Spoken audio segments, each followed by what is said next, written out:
мына таластагы кече көрүнүш. Аппараттын кызматкерлерин мына өзү менен кошо тартып алып кетип атат. Мына 2 кызматкер камакта жатат. Силер бир гана өзүңөрдүн убалыңарга калбастан, силер ошол сот тутумунда иштеген жаш балдардын келечегине балта чаап атасыздар. Токтотуңуздар. Мен дагы кайталайм, адилеттүүлүк сатылбайт. Мына төрагалар профилактика үстүндө иштеңиздер. Колуңуздардан келбейби? Айтыңыздар. Мен төрагалык колуман келбей атат, мен бул кызматта аркалай албайт экенмин деп. Ачык айтыңыздар.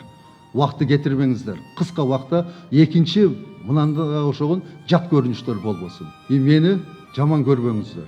Мен болгону азыркы учурдагы биздин ушунчалык өкүнүчтүү көрүнүшкө ичим зээним кейип жатат. Билбейм силерге кандай, ар бириңерге. Но менин зээним кейип жатат ушундай көрүнүшкө.